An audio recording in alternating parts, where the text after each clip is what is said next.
afternoon. Thank you for tuning in to This Is Now. First at noon today, authorities are releasing new details into what appears to be a second assassination attempt on former President Donald Trump. Now, the 58-year-old suspect, Ryan Routh, who lives on Oahu, has been charged with federal gun crimes. The incident happened at Mr. Trump's golf club in West Palm Beach, Florida yesterday. Here's some of what was said at a press conference this morning.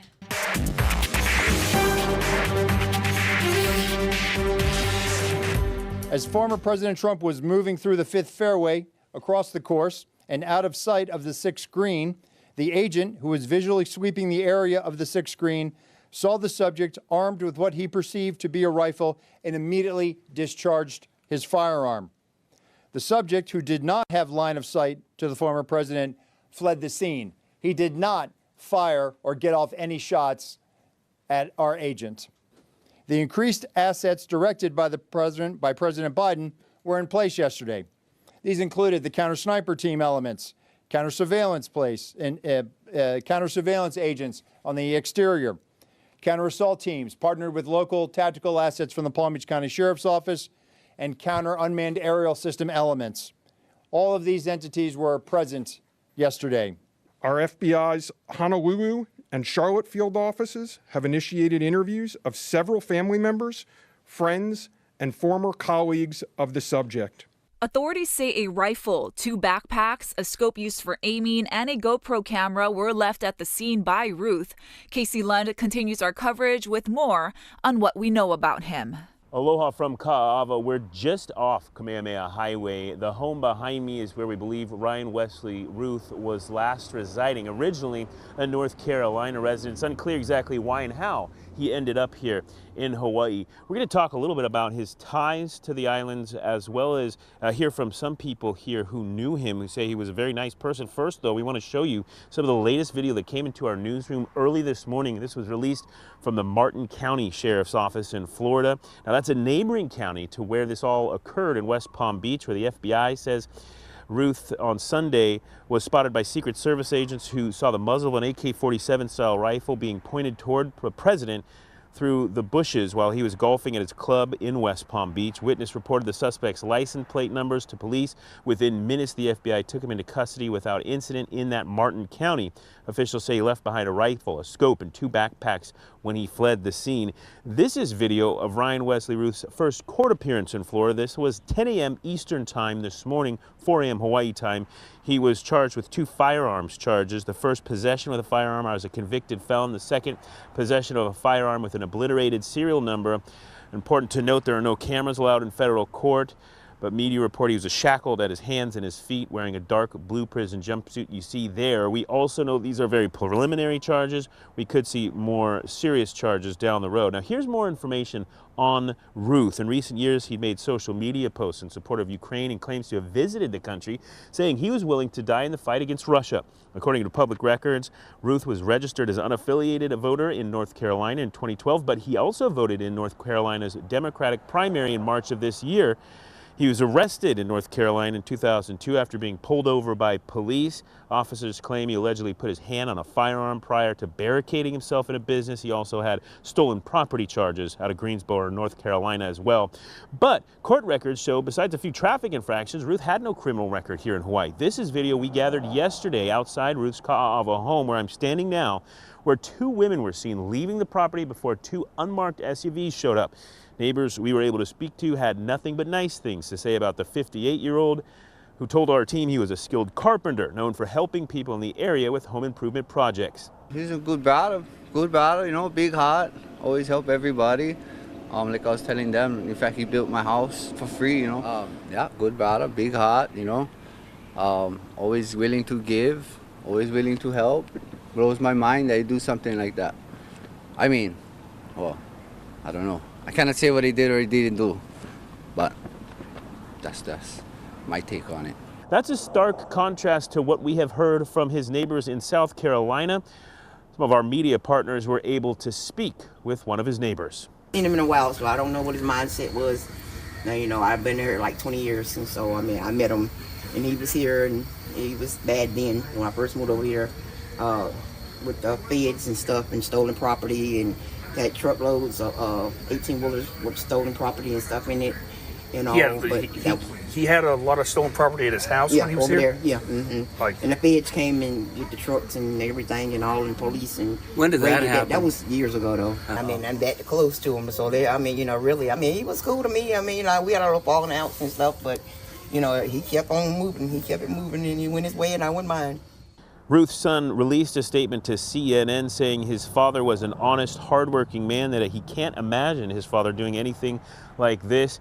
He does ask that the media portray his father in an honest light. He said he had no propensity toward violence, and that is what we're hearing from neighbors here in Ka'ava. I talked to one neighbor who didn't want to go on camera for fear of some kind of retaliation, possibly, because again, we're trying to get a picture of who this person was. So many people saying there's no way they could imagine him doing something like this. While he was very opinionated, it didn't seem like he could take an act like this to really something serious, a violent act like this.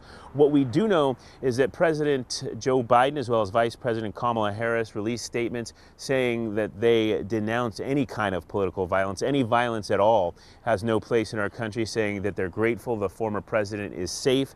The former president himself, President Donald Trump, released a statement thanking the Secret Service, thanking law enforcement officials in Florida. Now, there is still a lot to piece together here, and that's what we'll be working on today, trying to really put a timeline down when he came and how he came to live here in Hawaii.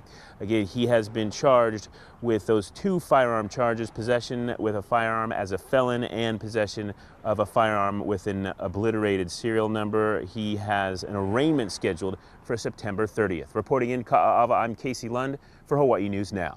Meanwhile, in the race for the White House, both candidates are awaiting a major endorsement from the Teamsters Union. This as they continue to push their messages out on the campaign trail. Nicole Skenga has more.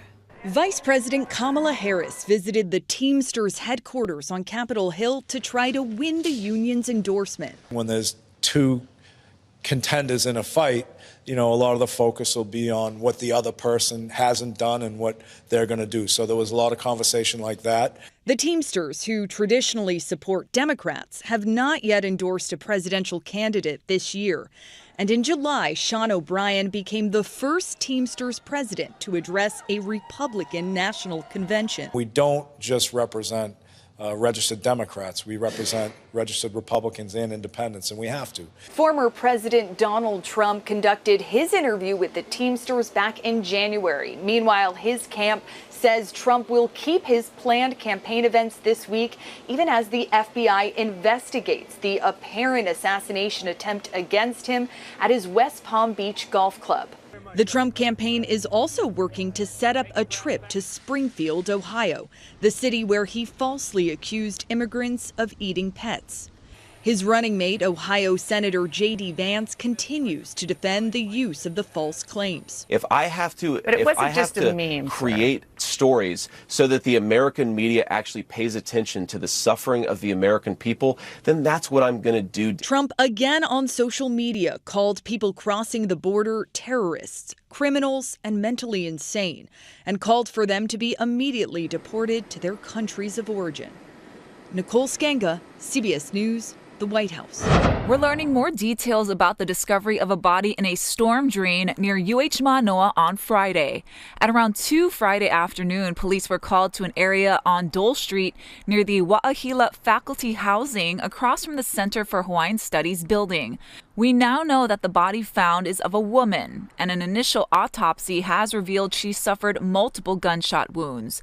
The case is now being investigated as a murder. There are no arrests yet, and HPD says the investigation is continuing. And do you recognize this man? The Maui Police Department hopes that the public can help crack a 28-year-old cold case. This man was found dead in the waters off Kahului Harbor breakwater in September 1996. He's described as white, in his 30s, and around 5'9", 230 pounds. If you have any information, call the number at the bottom of your screen.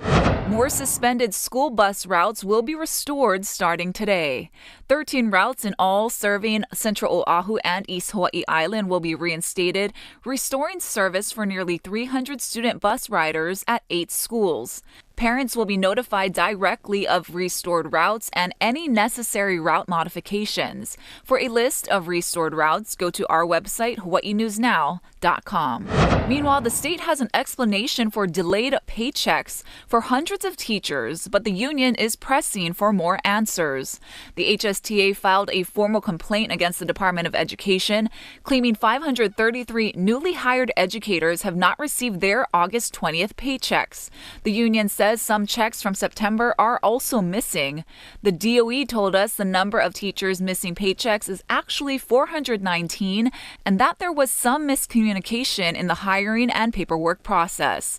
The DOE says it sent $2,000 checks to those teachers to hold them over, and they will be paid in full by next Friday.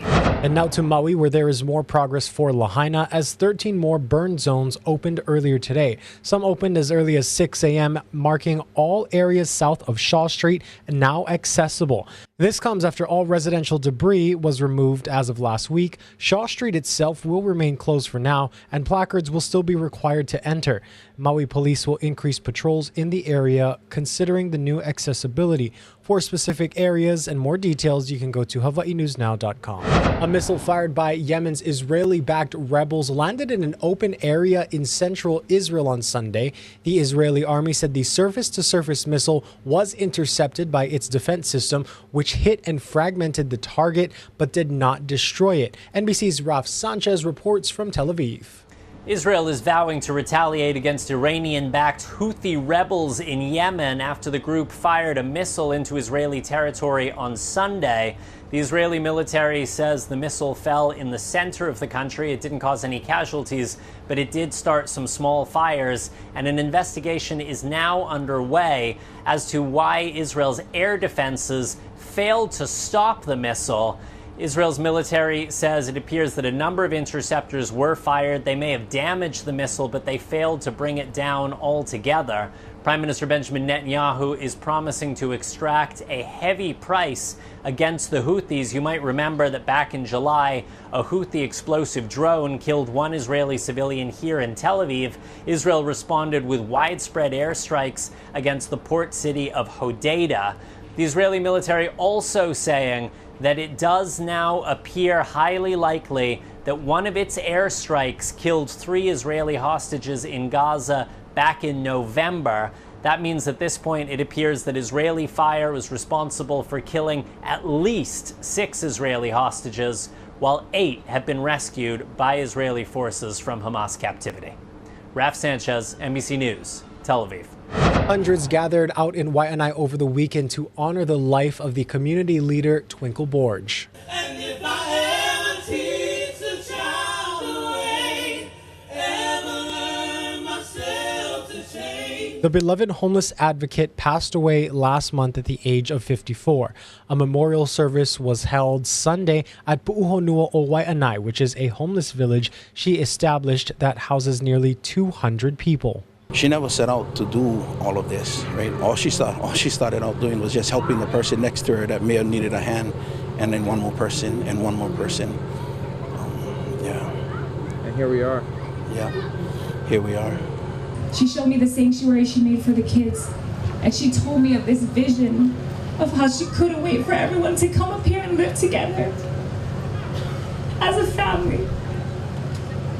The impact that she had on my life will be forever. She is a legend to me. Under Borge's leadership, the camp became a community, but in 2018, the village faced state eviction until then Governor David Ige intervened. And I think most importantly, she said that she wanted to be part of the solution. If you give me a chance, we will help resolve the homelessness challenge. She is the energy and the inspiration for Kauhale, of which we are headed towards 20 real fast, and there will be 30 by the end of next year. That's 30 villages to be formed because she had the vision, because she had the perseverance down at Pu'uhonua o Waianae. And those times that we spent together, she showed us that you could reduce harm and reduce suffering and be compassionate even though people were suffering and even being pushed off the land. In August, Borge met with Hawaiian leaders to show them the new Kauhale farm village that's being built. The 20 acres in Waianae Valley will provide homes for as many as 250 people in need. Governor Josh Green was also on hand for her celebration of life. Now to consumer news, Volkswagen is recalling nearly 100,000 ID4 electric crossover SUVs for model years 2021 to 2024. That's because the door handles may allow water to get into the circuit board, which could cause the doors to open unexpectedly. Volkswagen dealers will inspect and replace the door handles and update the vehicle software for free. Let's send you live outside now to Kilauea. This is a live camera where activity has been ticking up. In fact, officials say Kilauea volcano erupted briefly last night on the Middle East Rift Zone in Hawaii Volcanoes National Park, and the volcano alert level is now at a watch, aviation code color orange. But as you can see, things have settled down for now. We're going to keep a close eye on this in the days to come. Stay with us. We'll have more news and weather coming up after this short break.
How's it on this Monday? Today and through tonight, there's a batch of moisture moving through, mainly affecting windward areas, but there will be some heavy downpours. That's why flood alerts were posted for the windward sides of Hawaii Island as well as Oahu. Leeward sides not catching much at all, and those winds will run pretty brisk and breezy. They'll firm up and they'll hold firm through the rest of the work week. So that means humidity levels not an issue today.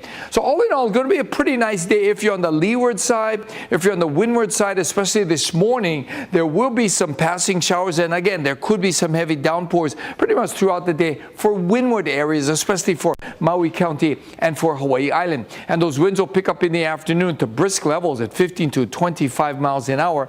So it's going to be quite comfortable. You don't have to worry about humidity levels, not going to be all that sticky. And that's the case through the rest of the work week. Now for today, the waves are still elevated on the east side, still choppy as well. There's not a whole lot happening or much expected surf-wise for the rest of the week. So we've got these breezy winds, right? They're here at 15 to 25, windward and Mauka showers today, and some of them could be heavy at times. The leeward side's fairly dry. And those winds will hold at pretty firm levels all the way through Friday, finally easing up with stickier conditions due over the weekend.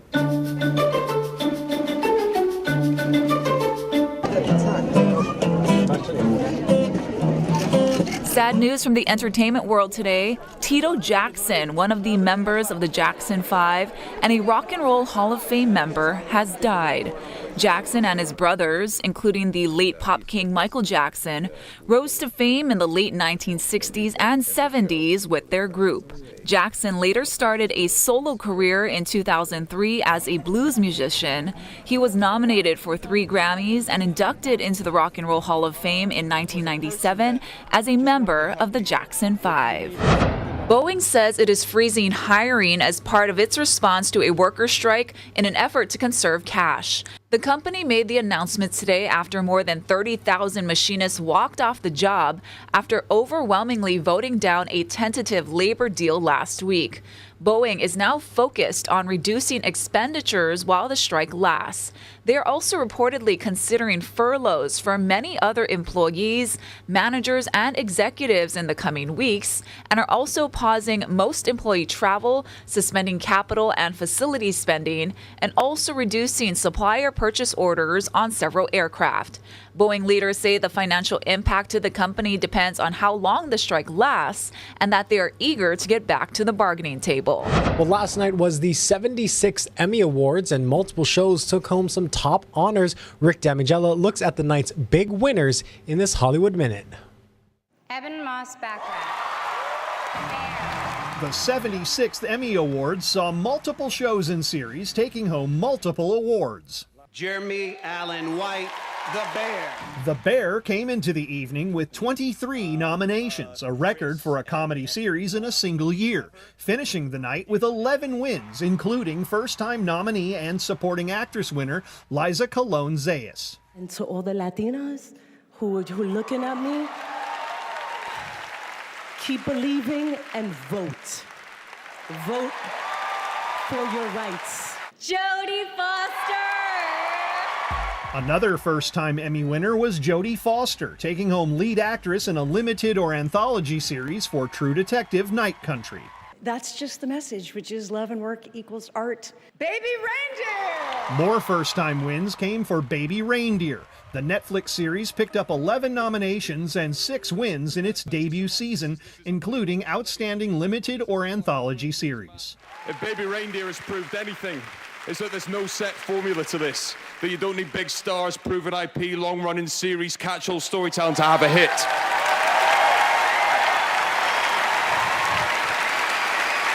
That really, the only constant across any success in television is good storytelling. Another first-season success story was Shogun. The FX historical drama took home 18 Emmys from its 25 nominations, including Outstanding Drama Series and Lead Actor for Hiroyuki Sanada. It was an East meets West dream project with respect. And Shogun taught me that when people work together, we can make miracle. We can create a better future together. Jean Smart picked up her 6th Emmy Award, bringing her humor on stage after winning lead actress in a comedy series for Hacks. It's very humbling, it really is, and I appreciate this because I just don't get enough attention. I'm serious. The Max comedy drama picked up 3 wins from its 16 nominations, including Outstanding Comedy Series, but had little time to celebrate. We have to go because we start shooting the next season in 5 days. So thank you and good night. In Hollywood, I'm Rick Damigella.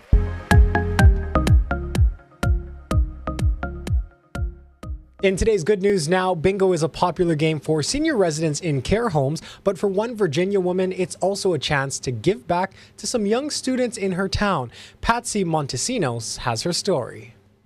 Every Wednesday at Hermitage Roanoke, 074.